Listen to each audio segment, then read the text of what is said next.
I've talked about the different classes in the Fate series and how each one has its own unique spin, like berserkers that aren't actually berserk, riders who can ride literally anything or sometimes nothing at all, foreigners who are either possessed by some cosmic entity or just straight up foreign objects, and archers who aren't even archers half the time.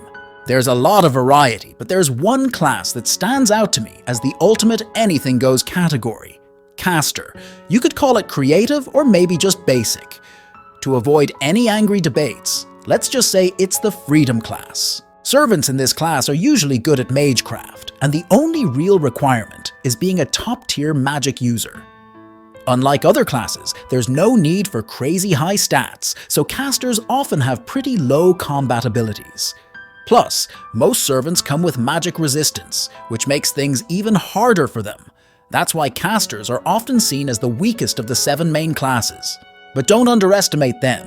They make up for their weaknesses with insane brains and powerful magecraft that are way beyond what modern humans can even dream of using. What I love about this class is how it works. They're the magic users, so the most powerful casters naturally fall into this category.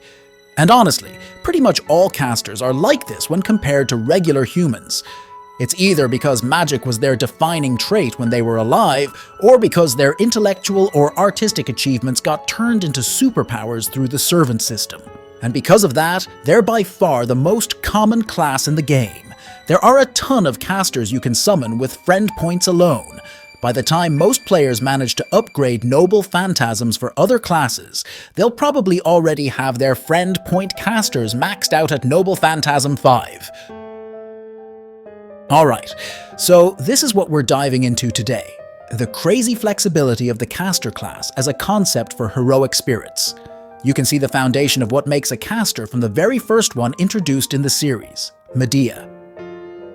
From any angle, her design is the textbook example of what you'd picture for a spellcaster.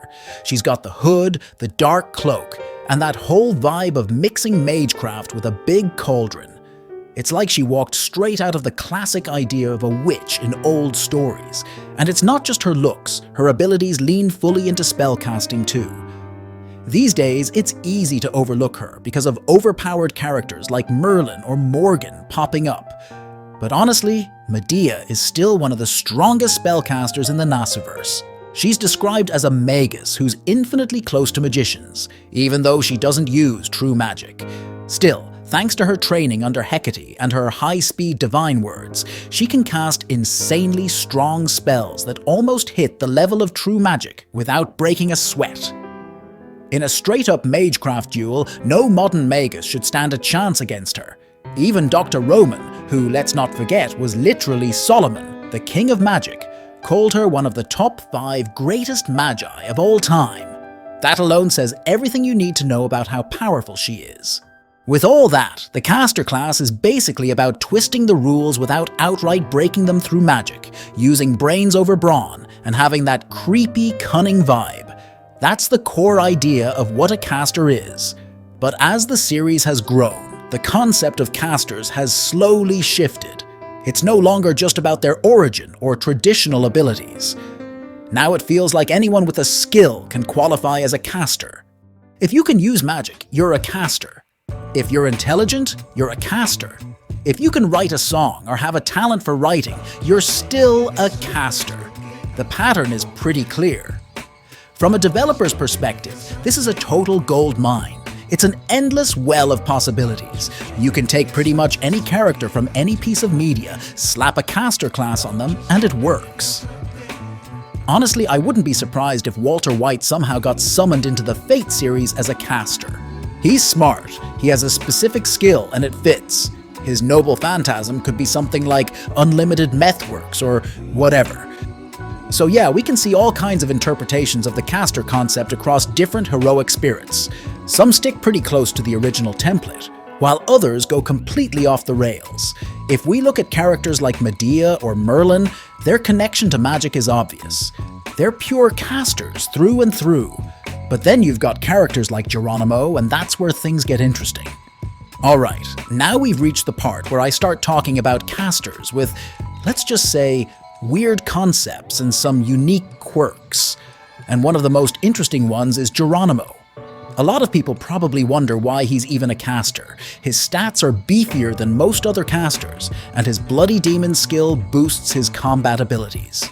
Even his profile calls his martial prowess improper for a caster. Turns out his caster abilities aren't like those of typical mages. Instead, they're rooted in the concept of shamanism. The key difference here is that shamans are more like spiritual leaders, connecting with spirits through altered states to heal or guide their communities. Meanwhile, witches tend to focus more on manipulating natural forces through spells and rituals, often with a hint of danger. Geronimo leans heavily into the shaman vibe. He can form contracts to borrow power from spirits, create and destroy bounded fields, and even use hypnosis by smoking cigarettes of all things. He mentions that while his bounded fields aren't super refined in design, they're incredibly powerful, even outperforming more intricate ones. But hey, you can still kind of see how shamanism fits under the whole mage umbrella. What really throws you off though is how physically strong he is. Like, that's a whole different story. Like I said, his stats are unusually high for a caster. If you're wondering why he's even in the caster class, when he clearly has more going on, his profile explains that he could actually be summoned as an archer, lancer, assassin, or caster, so this Geronimo that you know is just one possible version of him.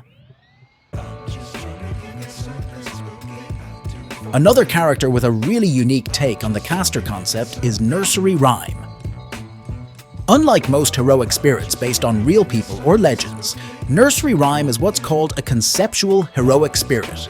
She's not tied to a specific individual, but is instead the manifestation of centuries of children's love for nursery rhymes. In a way, she's the hero most cherished by kids. This ties back to what I mentioned earlier, how much freedom the caster class allows. Sure, other classes can have out their concepts too, but as a caster, this kind of creativity feels like it has no limits because it's not tied to weapons or conventional combat. Even her appearance reflects this flexibility. She can change her form based on what her master desires. In Extra, she takes on the appearance of Alice, while in FGO, she has a completely different look. Of course, in the roster, she always has the same face for gameplay consistency, but her concept as a caster is tied to being the anthropomorphic personification of children's stories, like Alice's adventures in Wonderland. This idea is explored further in FGO. Because she embodies the concept of children's tales, she can absorb stories she wasn't originally part of. For example, when Ibaraki lands a nearly fatal blow on her while trying to attack Raiko, her Saint Graf becomes too damaged to survive. Even with Medea Lily and Fujimaru trying to stabilize her, she's on the verge of disappearing. But when Kintoki arrives, he unknowingly saves her.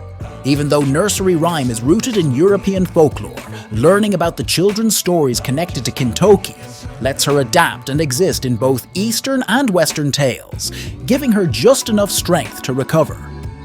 This same flexibility shows up in London when she's first encountered.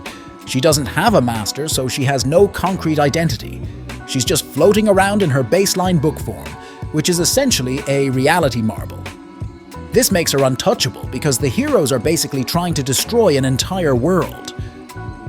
It's only when Anderson gives her a name that she takes on a proper form, making her vulnerable to attacks.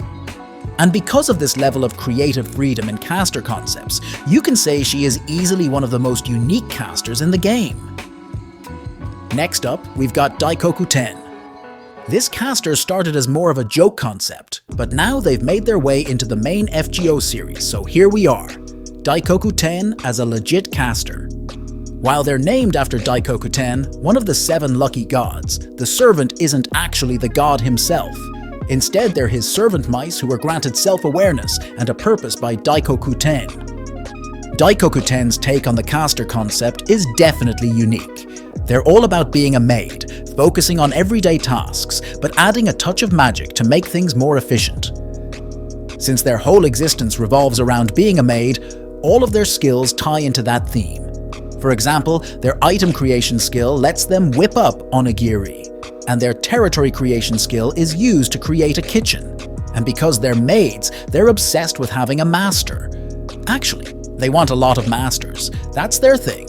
Their love for serving is so over the top that they'll happily serve as many people as possible. Plus, their ability to clone themselves means they can handle all the housework without breaking a sweat. It's a pretty tame concept for a caster, especially compared to the flashy, reality-bending casters we're used to. But honestly, that's what makes Daikokuten so refreshing. They're simple, straightforward, and focused entirely on being the ultimate magical maid. I think those three are some of the most unique casters when it comes to the concept of being a caster. Don't get me wrong, there are plenty of other casters with unique traits too. It's just that every caster seems to have their own flavor of magic, so I picked the ones that felt the most out of the box and stood out the most to me. But I still want to talk about the whole category of casters based on scientists and inventors, the pioneers of science and artistic experts. These characters take the caster concept and run with it in a completely different direction from its magical origins, and honestly, I love it. Why? Because this is where creativity really shines. Remember, the caster class isn't tied to weapons or traditional combat roles. What the developers do is translate their scientific expertise into magic, and with a little creativity, these casters can become anything. From designing forms that are far from human to blending lore from all kinds of sources, they create power systems that make these casters stand out in crazy ways. Take Charles Babbage, for example. Listen to this, a mathematician whose obsession with steam turns into a giant walking mech holding a giant iron club. Like, how insanely creative is that? As long as a story exists and someone stands out in it, they can become a caster. That's the beauty of developing casters. Take any epic tale, find a moment where someone excels in a specific field, sprinkle some magic on it, and boom! You've got the foundation for a caster character. See how easy it is to come up with a caster? This is why caster is the class of freedom. The freedom in design, freedom in power or weapon, freedom in lore, almost everything. I can already imagine future FGO releases pushing the creativity of caster concepts even further. What do you guys think? Who's the weirdest, most unique caster besides the three I mentioned earlier? Let me know, hit subscribe, and see you next time.